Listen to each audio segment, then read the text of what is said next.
कुडाळ मालवण विधानसभा मतदारसंघाचे आमदार निलेश राणे यांचा 17 मार्च 1981 रोजी जन्म झाला. कोकणचं आदरणीय व्यक्तिमत्व, विद्यमान खासदार तसंच महाराष्ट्र राज्याचे माजी मुख्यमंत्री आणि देशाचे माजी केंद्रीय मंत्री श्री नारायणराव राणे आणि अनेक महिलांचं शिस्तबद्ध प्रोत्साहक प्रेरणास्थान असलेल्या सौ नीलमताई राणे ह्या सदैव जनतेला विचाराधीन ठेवणाऱ्या राजकीय व औद्योगिक दाम्पत्याचे आमदार निलेश राणे हे ज्येष्ठ चिरंजीव. निलेश राणे हे PhD तथा डॉक्टरेट प्राप्त युवा अवस्थेपासूनच कुठल्याही पदवीच्या शब्दात, अक्षरात किंवा प्रतिमेत स्वतःला गुरफटून न ठेवलेल्या उच्च विद्याविभाषित व्यक्तिमत्वांपैकी एक व्यक्तिमत्व. आपलंसं वाटणारं, आपलंसं करणारं आणि क्वचित प्रसंगी न पटूनही त्यांच्यातल्या एक्स फॅक्टरला मनोमन मानायला लावलेलं असं व्यक्तिमत्व आणि सोबतच माणूसपणाचा प्रचंड दरारा राखणारं व्यक्तिमत्व म्हणून देखील सुप्रसिद्ध होत गेलेलं व्यक्तिमत्व. निलेश राणे यांनी वयाच्या अवघ्या 28व्या वर्षापासून म्हणजे 2009 सालापासून ते 2014 पर्यंत रत्नागिरी सिंधुदुर्ग मतदारसंघाच्या खासदारकीची धुरा सांभाळली.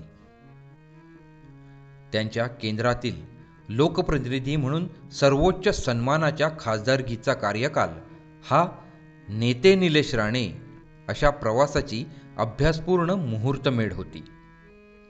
अगदी टीप कागदाप्रमाणे एक एक घटक बुद्धीला शोषून घेताना त्यांनी त्यांच्यासोबत एक गुण जपला, तो म्हणजे निश्चलता. त्यांच्या उद्देश आढळतेसारखाच पण पद्धतींच्या स्वीकाराची निश्चल लवचिकता जपणारी नेते निलेश राणेंची निश्चलता. आजच्या आमदार निलेश राणे यांची निश्चलता. कुडाळ मालवणचे आमदार झाल्यानंतरचा कार्यकाल हा नेते निलेश राणे यांचं नवं पर्व ठरला आणि ठरतोय. त्यांचं विधान भवनातील मतदारसंघातील प्रत्येक भाषण हे परिपक्व भाषण म्हणून अगदी कट्टर विरोधकांकडूनही नावाजलं जातंय. ते केवळ शब्दांना वाक्यरचनेत मांडत नाहीयेत. त्यांच्या भाषणात विविध विषयांचं सखोल ज्ञान, घटनात्मक चौकटीचं भान आणि जनहिताला प्राधान्याची वृत्ती आहे.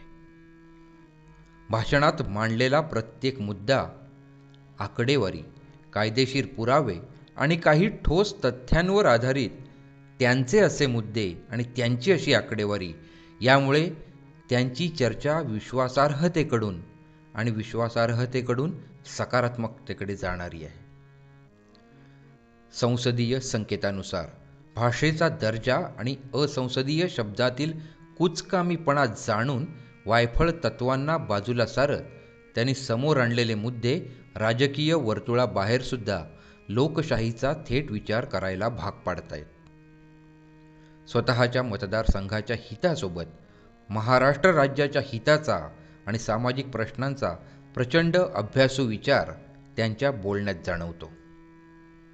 2014 सालनंतर लोकप्रतिनिधी म्हणून संविधानिक पदावर कार्यरत नसलेले निलेश राणे हे त्याच 2014 ते 2024 पर्यंत नेते म्हणून वावरत होते.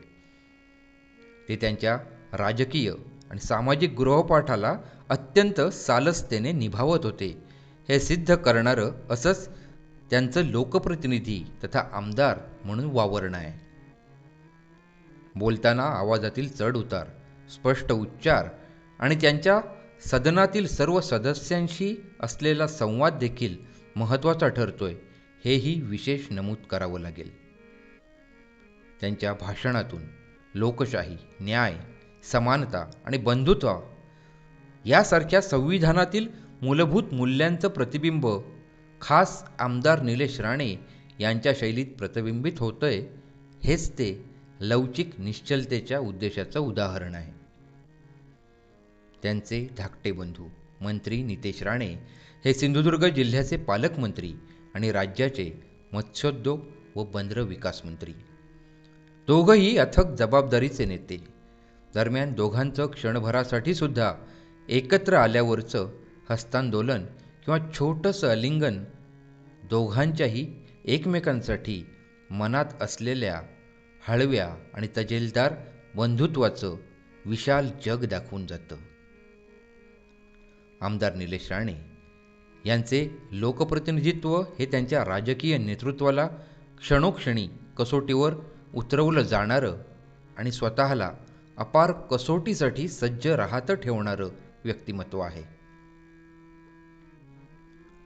कार्यकर्त्यांच्या मेळ्यात रमून कार्यकर्ता रंगात रंगलेल्या आमदार निलेश राणे यांच्या साधेपणाची जेन झी म्हणजे विशीच्या युवा पिढीला देखील प्रचंड भुरळ आहे. पक्षाचे प्रमुख नेते आणि राज्याचे उपमुख्यमंत्री सन्माननीय एकनाथ शिंदे यांना अनुसरून कार्यप्रणाली व तिची अंमलबजावणी अशा तत्वांची ते जाहीर माहिती देतात. सिंधुदुर्ग जिल्ह्यातील पदाधिकारी व कार्यकर्ते यांच्यासोबतच्या संघटनेची वीण जिल्हाप्रमुख दत्ता सामंत यांच्या देखरेखीखाली जपतात आणि मतदारसंघासाठी लोकप्रतिनिधित्वाचा विद्या आणि विनयासह नूतन आयाम गाठतात, अशी प्रतिक्रिया आमदार निलेश राणे यांच्या समर्थकांकडून व्यक्त होताना दिसते. आमदार निलेश राणे यांच्या निश्चल तारांकितपणाचं आभाळ न दिसलेल्या कष्टीपणाचं, धैर्याचं आणि अर्थात आता आमदार म्हणून लखलखीत होतंय, अशीच भावना विविध स्तरातून जाहीर आणि मूकपणाने सुद्धा व्यक्त होते. आमदार निलेश राणे यांनी साध्य केलेलं इझी डज इट या सुविचारामधलं डज हे क्रियापदाचं सामान्य वर्तमान काळातील रूप आमदार निलेश राणे यांच्या सामान्य वर्तमान काळातील निश्चल तारांकित असामान्यता दाखवून जाते. अर्थात कुडाळ मालवणला तारांकित करून जाते.